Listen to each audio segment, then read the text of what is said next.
ચર્ચામાં રહેવા માટે નેતાઓ ન કરે એટલું ઓછું. ખબર હોય કે પોતાના નિવેદનથી વિવાદ થવાનો છે, છતાં એવું નિવેદન કરવાનું કે જેનાથી લોકોનું ધ્યાન ખેંચાય અને પોતાનું નામ 2-3 દિવસ સમાચારોમાં ચમકતું રહે. ખાસ કરીને કેન્દ્ર સરકારના મંત્રીઓ વિવાદિત નિવેદન આપવા માટે જાણીતા છે.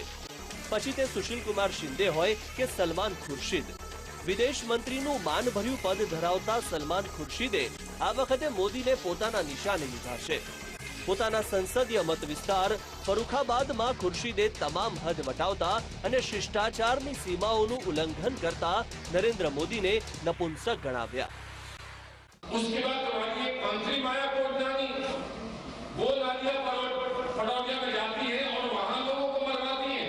मैं नहीं कह रहा हूं, उनको तो सुप्रीम कोर्ट ने चिट्ठी दी है, उनको तो सजा हो गई है, उनको तो आपको पूरे आजीवन कारावास की सजा उनको मिली है.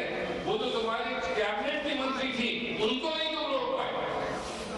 हमारा आरोप ये नहीं है कि तुमने मरवाया है, हमारा आरोप ये है कि तुम नपुंसक हो, तुम मारने वालों को रोक नहीं पाए. વાસ્તવમાં હવે કોંગ્રેસે સાંપ્રદાયિકતા અને ગુજરાત રમખાણોના મુદ્દે મોદીને ઘેરવાનું મિશન હાથ ધર્યું છે, જે અંતર્ગત કોંગ્રેસના નેતાઓ અને ખુદ રાહુલ ગાંધી પણ ધર્મના નામે મોદીનું નામ લીધા વિના ભાજપ સામે તીર છોડે છે. ખુરશીદે પણ આ જ અભિયાનને આગળ વધાર્યું છે. ખુરશીદે આરોપ લગાવ્યો કે ગુજરાત રમખાણો વખતે મોદી લોકોની રક્ષા ન કરી શક્યા. तुम इतने मजबूत सशक्त आदमी जो भारत का प्रधानमंत्री बनना चाहते हो, तुम गोधरा में लोगों की सुरक्षा नहीं कर पाए. कोई आया और जला गया और मार गया और तुम सुरक्षा नहीं कर पाए. इतने मजबूत आदमी थे और उसके बाद नहीं रोक पाए तो समझ में आता है. उसके बाद दंगे फसाद होते रहे 10 दिन, तो उनको नहीं रोक पाए. પહેલી નજરે જ ખબર પડી જાય કે ખુરશીદે જાણી જોઈને મોદીને નપુંસક ગણાવ્યા છે. સ્વાભાવિક રીતે જ મોદીને અપશબ્દો કહ્યા એટલે ભાજપ તો જવાબ આપવાનું જ હતું. અને જુઓ તો ખરા, મોદી પર ટિપ્પણી કરનારા ખુરશીદનો વિરોધ કરવા માટે ભાજપની આખી ફોજ મેદાનમાં ઉતરી ગઈ. कांग्रेस तहजीब भी भूल रही है और तमीज भी भूल रही है. ये भारतीय संस्कृति की बात करने वाली कांग्रेस और उसके नेता जिस तरह के शब्दों का उपयोग कर रहे हैं, ये भारतीय तहजीब और संस्कृति के खिलाफ है.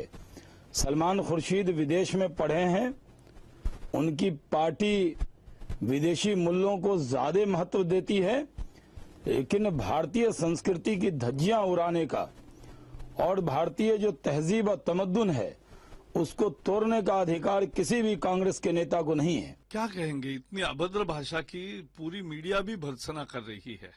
सलमान खुर्शीद ने जो कहा है उसको अभद्र से ज्यादा कुछ नहीं कह सकते. हम पूछेंगे कि सोनिया गांधी और राहुल गांधी इसको अप्रूव करते हैं क्या? यही कांग्रेस की संस्कृति है. और जब मुद्दा समाप्त होता है, जब सवाल का कोई जवाब नहीं होता है, तब लोग गाली गलौज करते हैं. गाली जिसको दी जाती है उसका नुकसान नहीं होता, लेकिन गाली जो देता है वो हारता हुआ दिखता है. और हारी हुई मानसिकता की, ग्रसित मानसिकता का ये लक्षण है. इससे पहले इन 10 सालों तक यूपीए 1 और यूपीए 2 दोनों तक ये कंफ्यूज रहे, करप्शन करते रहे, कंफ्यूजन और करप्शन में पूरी तरह से व्यस्त रहे. अब जब है तो वो कहीं ना कहीं जो है बौखलाहट और हताशा और निराशा के साथ इस तरह की भाषा बोल रहे हैं. मुझे तो यही कहना है कि चुनाव हार जीत होती रहती है. चुनाव में इस बात का आपको कांग्रेस के सभी जितने वरिष्ठ नेता हैं, मंत्री हैं, उनको एहसास है कि इनका सुपड़ा साफ होने वाला है.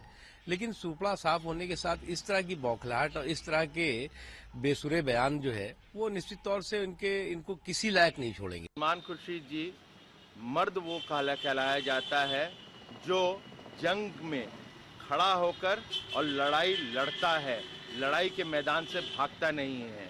मगर आपके यहाँ जिसको आप प्रधानमंत्री घोषित करना चाहते हैं वो तो लड़ाई से भाग रहे हैं, पर प्रधानमंत्री घोषित भी नहीं होना चाहते हैं.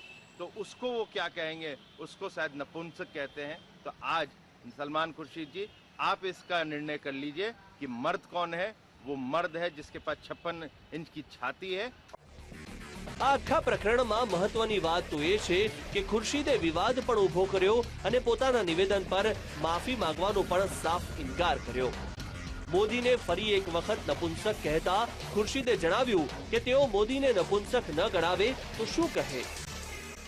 या तो वो ये माने कि हम शक्तिशाली हैं, सक्षम हैं, पूर्ण रूप से सक्षम है और हमने ये जो हुआ वो हमने जान के कराया, या तो ये माने, या ये कहें कि हमने बहुत प्रयास किया लेकिन हमें वो क्षमता नहीं है.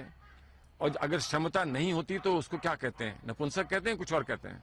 अगर क्षमता नहीं होती है कुछ और कहते हैं, नपुंसक कहते हैं. और अगर नपुंसक कहते हैं तो वो मैंने कहा, तो इसमें क्या उनको तकलीफ है.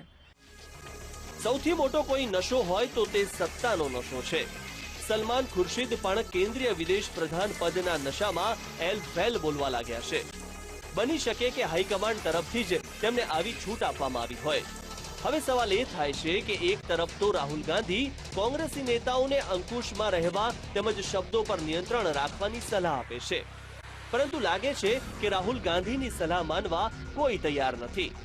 એટલે જ શિંદે હોય કે ખુરશીદ બધા મન ફાવે તેવા નિવેદન કરવા લાગ્યા છે. VTV bureau.